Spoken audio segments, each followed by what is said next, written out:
Assalamualaikum warahmatullahi wabarakatuh. Perkenalkan, kami dari kelompok 4 yang beranggotakan saya Triana Putri, saya Fatul Lestari Panen, saya Aurelia, saya Muhammad Meloro, saya Yudi Setiawarani, saya Rifa Pratama. Di sini kami akan menjelaskan mengenai penyelesaian sengketa Thailand dengan Kamboja menggunakan pendekatan ASEAN Way.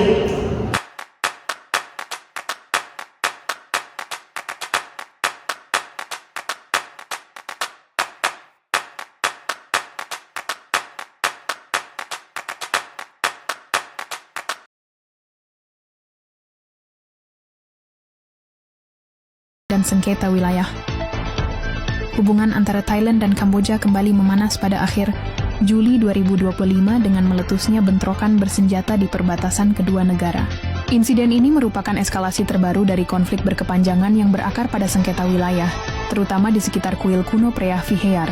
Bentrokan terbaru yang dilaporkan terjadi pada tanggal 24 dan 25 Juli 2025 ini melibatkan baku tembak artileri, serangan roket, hingga pengerahan jet tempur oleh pihak Thailand. Akibatnya, jatuh korban jiwa dari kedua belah pihak, dan ribuan warga sipil terpaksa mengungsi dari daerah perbatasan. Pemicu utama dari konflik yang telah berlangsung puluhan tahun ini adalah klaim tumpang tindih atas wilayah di sekitar kuil Preah Vihear. Sengketa ini bermula dari perbedaan interpretasi terhadap peta perbatasan yang dibuat pada tahun 1937 di era kolonial Prancis. Sengketa kuil Preah Vihear dan putusan Mahkamah Internasional Kuil Hindu kuno Preah Vihear yang dibangun pada masa Kekaisaran Khmer menjadi pusat dari perselisihan ini. Pada tahun 1962, Mahkamah Internasional (ICJ) memutuskan bahwa kuil tersebut berada di dalam wilayah kedaulatan Kamboja. Keputusan ini, meskipun mengikat secara hukum, tidak sepenuhnya menyelesaikan sengketa karena Thailand masih mengklaim wilayah di sekitar kuil. Ketegangan kembali memuncak pada tahun 2008 setelah Kamboja berhasil mendaftarkan kuil Preah Vihear sebagai situs warisan dunia UNESCO. Langkah ini memicu protes keras dari Thailand dan menyebabkan serangkaian bentrokan militer di perbatasan. Konflik kembali pecah pada tahun 2011 dengan pertempuran sengit yang berlangsung selama beberapa hari dan menelan korban jiwa. Menyikapi eskalasi ini, Kamboja kembali membawa kasus ini ke ICJ. Pada tahun 2013, Mahkamah Internasional kembali menegaskan putusan tahun 1992 dan memerintahkan penarikan pasukan militer dari zona demilitarisasi sementara di sekitar kuil. Faktor politik domestik dan nasionalisme. Selain sengketa wilayah yang historis, dinamika politik domestik di kedua negara juga seringkali memperkeruh suasana. Isu perbatasan dan sentimen nasionalisme acap kali dimanfaatkan oleh kelompok-kelompok politik untuk meraih dukungan domestik yang pada gilirannya dapat memicu ketegangan di perbatasan. Konflik terbaru pada Juli 2025 juga disebut-sebut dipengaruhi oleh ketidakstabilan politik di Thailand.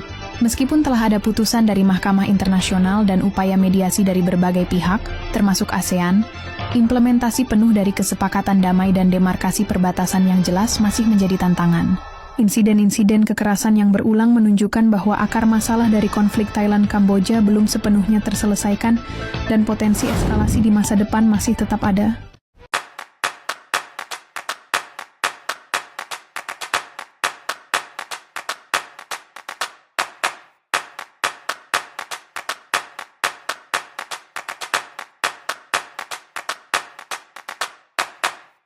Baik, dalam pendahuluan saya akan menjelaskan bahwa Asia Tenggara merupakan kawasan yang memiliki keragaman budaya, sistem politik, dan kepentingan nasional yang tinggi. Dalam kondisi tersebut, negara-negara anggota ASEAN menyadari pentingnya menjaga stabilitas dan solidaritas kawasan melalui pendekatan yang damai dan saling menghormati. Dari kesadaran inilah lahir konsep ASEAN Way, yaitu cara khas ASEAN dalam mengelola hubungan antar negara dan menyelesaikan permasalahan regional tanpa menimbulkan konflik yang terbuka. Isu utama yang dibahas dalam konsep ASEAN Way adalah bagaimana negara-negara ASEAN menjaga perdamaian kedaulatan dan stabilitas kawasan di tengah perbedaan politik dan kepentingan nasionalnya masing-masing. Dalam praktiknya, ASEAN Way menjadi pedoman utama dalam pengambilan keputusan, penyelesaian sengketa, serta pelaksanaan diplomasi di kawasan Asia Tenggara. Yang kedua, kronologi ASEAN Way. Awal mula sengketa sejak putusan ICJ 1962 tentang kuil Preah Vihear. Sengketa antara Thailand dan Kamboja terkait kuil Preah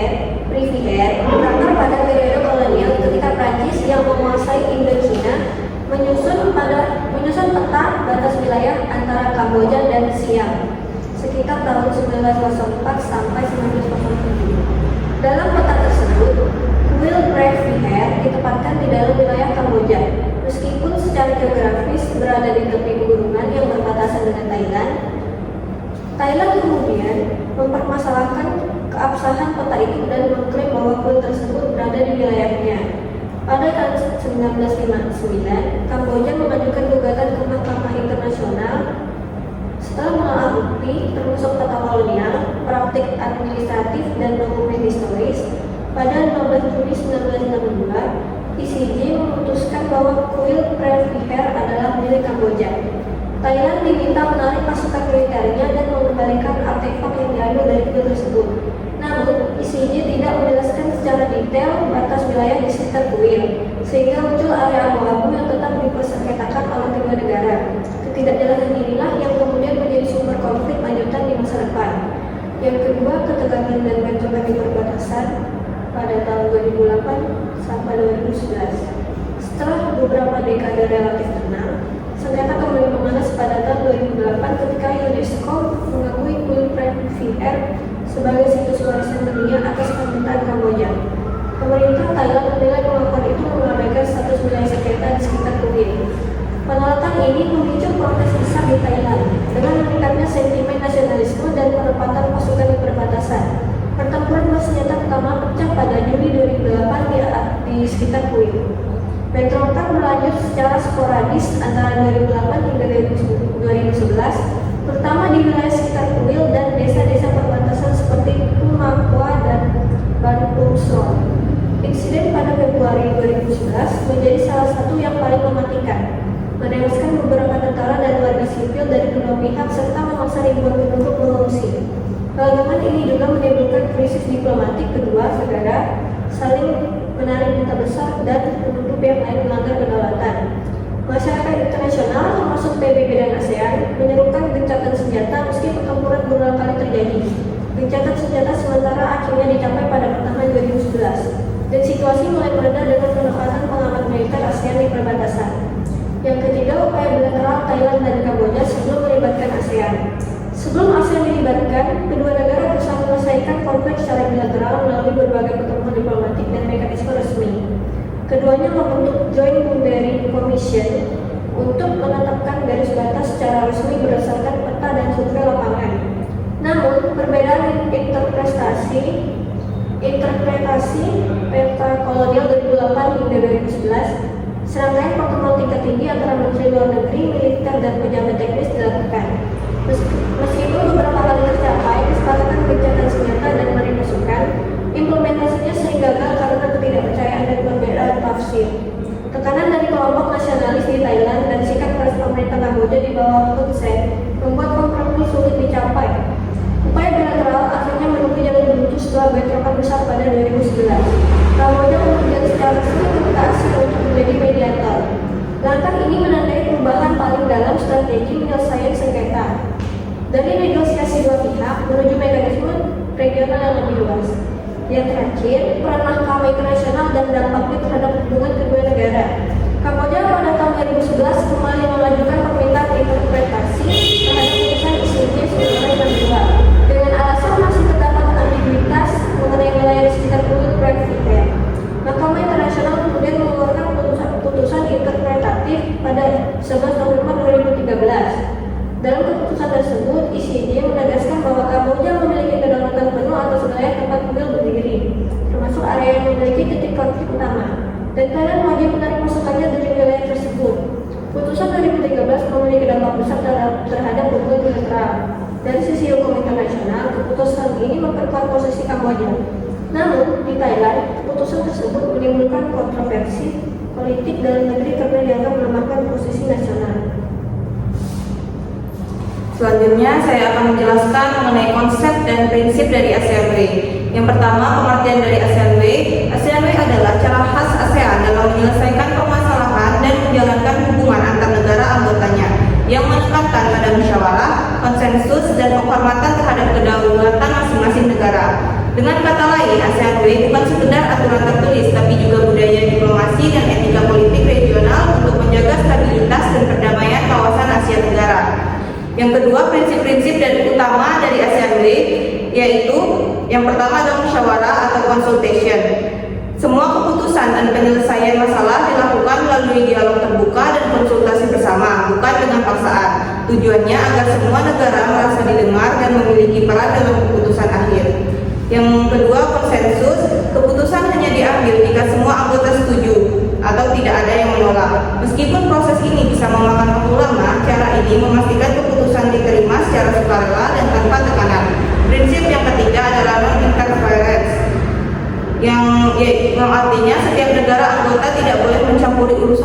domestik negara lain. Prinsip ini menjaga kedaulatan dan kesetaraan antar negara ASEAN.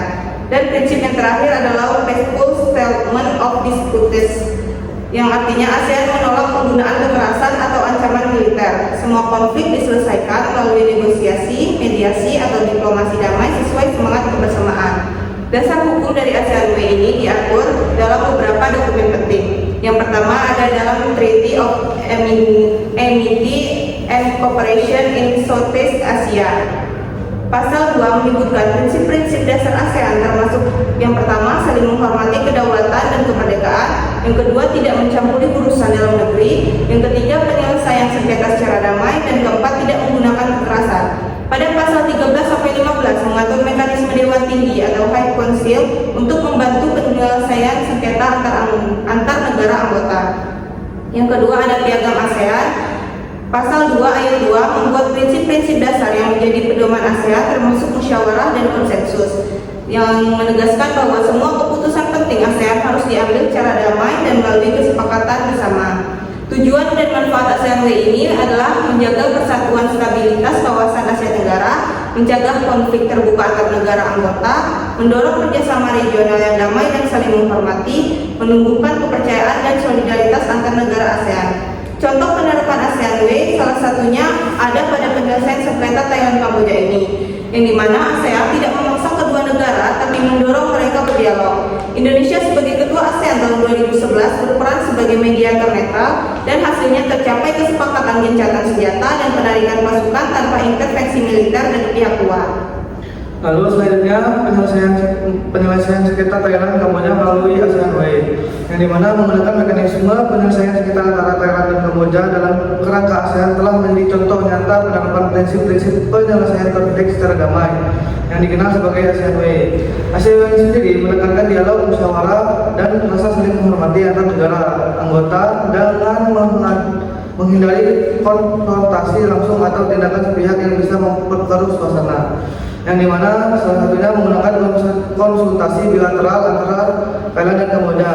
Dalam konteks sengketa perbatasan antara Thailand dan Kamboja, langkah awal penyelesaian dilakukan melalui konsultasi bilateral. Kedua negara duduk bersama secara langsung untuk membahas isu-isu yang menjadi sumber ketegangan, terutama masalah klaim teritorial di sekitar kompleks Candi Preah.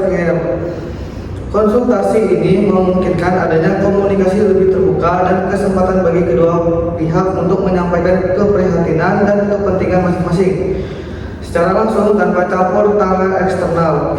Konsultasi bilateral merupakan salah satu pilar penting ASEAN yang berupaya menghindari eskalasi konflik melalui dialog secara langsung dan damai. Lalu ada mediasi ASEAN, yang dimana terutama oleh Indonesia sebagai ketua ASEAN tahun 2011. Pada tahun 2011, saat Indonesia menjabat sebagai ketua ASEAN, peran ASEAN dalam memediasi sengketa ini cukup signifikan. Indonesia bertindak sebagai mediator yang netral dan dipercaya oleh kedua pihak. Mediasi ini menjadi wujud konkret dari solidaritas ASEAN dan komitmen untuk menyelesaikan sengketa melalui jalur damai. Indonesia menginisiasi serangkaian pertemuan dan negosiasi yang melibatkan pertemuan kedua negara serta anggota ASEAN lainnya sebagai observer atau fasilitator. Melalui mediasi ini, ketegangan di lapangan berhasil diminimalisasi karena fokus bermuara pada dialog, pengembangan pemahaman bersama, dan pencarian solusi win-win. Lalu peran Dewan Tinggi TAC atau High Council dalam menjaga perdamaian. TAC adalah dasar hukum yang mengikat semua anggota ASEAN untuk menjunjung tinggi prinsip perdamaian dan kerjasama. Dewan Tinggi TAC yang terdiri dari para perwakilan senior negara-negara anggota berfungsi sebagai pihak penengah dan pengawas untuk memastikan bahwa sengketa dijalankan sesuai dengan norma dan aturan yang disepakati bersama. Dalam sengketa Thailand Kamboja, Dewan Tinggi TAC memainkan peran penting dalam menjaga momentum damai, mengawasi pelaksanaan kesepakatan penarikan pasukan, dan memberikan rekomendasi strategis agar kedua pihak tetap pada jalur negosiasi dan tidak kembali ke konfrontasi militer. Lalu ada pendekatan diplomatik dan hasil nyata dari ASEAN. Yang pertama ada saling bentrokan. Salah satu hasil penting nyata dari proses penyelesaian sengketa ini adalah penghentian segera kecaman militer antara Thailand dan Kamboja di zona konflik. Melalui diplomasi dan tekanan ASEAN yang terorganisasi, kedua negara sepakat untuk menghentikan segala bentuk serangan dan menghindari provokasi yang memperburuk situasi.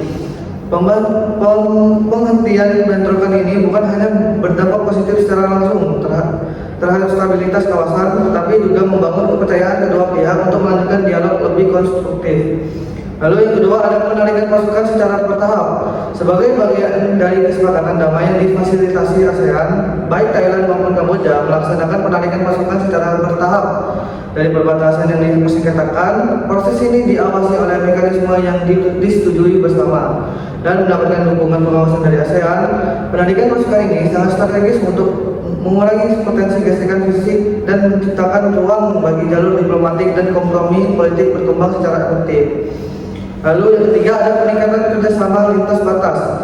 Selain mengatasi masalah ketegangan militer, ASEAN juga mendorong peningkatan kerjasama lintas batas antara Thailand dan Kamboja sebagai upaya jangka panjang untuk mengokohkan perdamaian.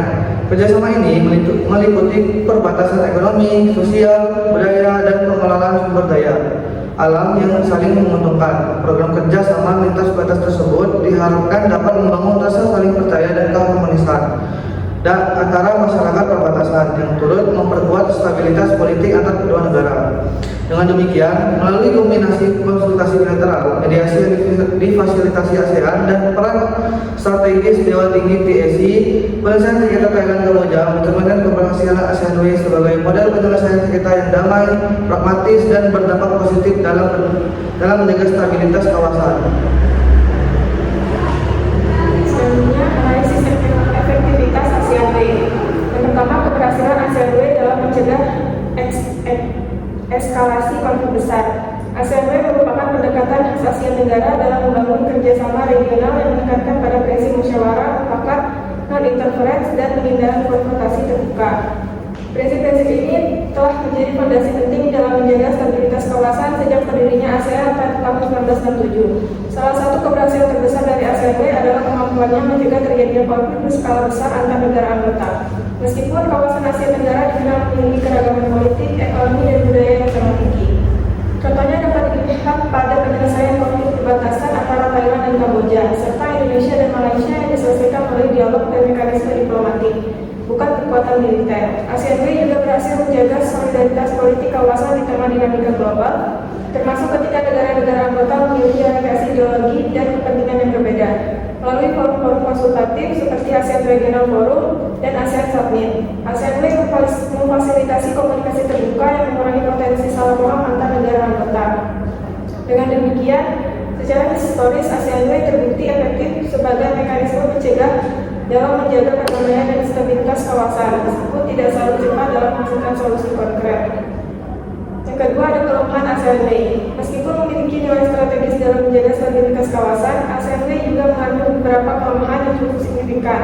Yang pertama, proses pengambilan keputusan didasarkan pada konsensus atau mufakat seringkali menyebabkan proses menjadi lambat dan tidak efisien, terutama ketika terjadi perbedaan kepentingan di antara negara dan anggota. Ketidakadaan mekanisme pemaksaan membuat ASEAN sering dipandang lemah dan tidak mengikat secara hukum.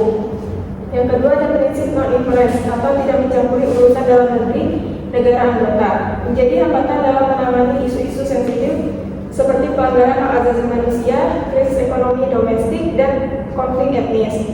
Contoh yang menonjol adalah krisis kemanusiaan Rohingya di Myanmar, di mana ASEAN cenderung berhati-hati dan tidak tegas karena khawatir melanggar prinsip non-interference tersebut. Akibatnya, ASEAN sering dikritik sebagai organisasi yang lebih bersifat normatif dan simbolik dibandingkan organisasi regional seperti Uni Eropa yang memiliki instrumen hukum yang kuat. Selain itu, efektivitas ASEAN juga sangat bergantung pada goodwill atau etikat baik dan komitmen politik masing-masing negara anggota. Tanpa komitmen bersama, prinsip-prinsip kerja sama yang fleksibel justru menjadi alasan untuk tidak bertindak. Yang ketiga ada perbandingan dengan penyelesaian sengketa melalui ICJ. Berbeda dengan ASEAN yang mengutamakan pendekatan informal dan berbasis konsensus, penyelesaian sengketa melalui International Court of Justice bersifat formal, legislatif, dan mengikat secara hukum. ICJ memiliki kewenangan sebagaimana diatur dalam Piagam PBB. Sebagai contoh, kasus padat digital antara Indonesia dan Malaysia tahun 2002 yang diselesaikan di ICJ merupakan pelatihan mekanisme hukum internasional yang jelas dan mengikat. ICJ mampu memberikan kepastian hukum atas sengketa tersebut, meskipun hasilnya tidak selalu memuaskan kedua belah pihak. Namun mekanisme ICJ juga memiliki keterbatasan, seperti memerlukan persetujuan kedua pihak untuk membawa kasus, serta potensi menimbulkan ketegangan diplomatik akibat sifatnya yang konfrontatif. Sebaliknya, ASEAN menawarkan pendekatan yang lebih fleksibel dan persuasif, meskipun dengan konsekuensi berkurangnya kekuatan hukum. Oleh karena itu, kedua mekanisme ini memiliki fungsi yang saling melengkapi tergantung pada konteks dan tingkat sensitif konflik yang dihadapi. Yang terakhir, yang keempat, syarat perbaikan mekanisme ASEAN agar lebih efektif. ASEAN tetap relevan di tengah dinamika global dan kompleksitas konflik regional. Diperlukan beberapa langkah perbaikan strategis, antara lain yang pertama, memperkuat mekanisme hukum regional. ASEAN perlu memperkuat peran ASEAN Charter dan Treaty of Amity and Cooperation atau TAC agar memiliki daya ikat hukum yang lebih tegas, terutama dalam hal penyelesaian sengketa dan pelanggaran prinsip dasar ASEAN. Yang kedua, membangun mekanisme penegakan keputusan. ASEAN dapat membentuk badan arbitrase regional dan ASEAN Dispute Settlement mekanisme yang bersifat semi-mandatory, sehingga keputusan bersifat tidak hanya bersifat rekomendatif. Yang ketiga, menyeimbangkan prinsip non-interference dengan tanggung jawab kolektif. Prinsip non-interference perlu dimaknai ulang agar tidak menjadi penghalang dan menangani krisis kemanusiaan atau pelanggaran berat, melainkan disertai responsibility to protect, berbasis solidaritas regional. Yang keempat, meningkatkan transparansi dan partisipasi publik. Proses konsultatif ASEAN perlu lebih terbuka terhadap peran masyarakat sipil, lembaga riset, dan media agar tekanan moral dapat memperkuat komitmen politik negara anggota. Dengan melakukan reformasi kelembagaan secara bertahap tanpa meninggalkan nilai-nilai dasar Asia Tenggara, ASEAN dapat bertransformasi dari sekedar norma diplomatik menjadi mekanisme efektif yang mampu menjaga stabilitas sekaligus menegakkan keadilan regional. Dari pembahasan yang telah dijelaskan, dapat kita simpulkan bahwa penyelesaian sengketa antara Thailand dan Kamboja mengenai wilayah kuil menjadi contoh nyata bagaimana ASEAN menjalankan perannya sebagai penjaga perdamaian di kawasan. Melalui pendekatan ASEAN penyelesaian dilakukan dengan cara musyawarah, mencari kesepakatan bersama, serta menghindari konfrontasi langsung yang bisa memperburuk hubungan antar negara. Meskipun cara ini sering dianggap lambat dan tidak memiliki kekuatan hukum yang mengikat, namun pendekatan tersebut berhasil mencegah konflik yang lebih besar dan menjaga stabilitas regional. Peran Indonesia sebagai mediator pada tahun 2011 menunjukkan bahwa kerjasama dan dialog yang terbuka dapat menghasilkan solusi damai tanpa harus melibatkan kekuatan militer. Secara keseluruhan, ASEAN menegaskan bahwa perdamaian di kawasan dapat dicapai dengan menghormati kedaulatan, membangun kepercayaan, dan menjunjung tinggi semangat kebersamaan antar negara. Untuk kedepannya, mekanisme ini perlu terus dikembangkan agar tidak hanya menjaga harmoni, tetapi juga mampu menyelesaikan konflik yang lebih cepat dan efektif. Sekian dari penjelasan kami, terima kasih.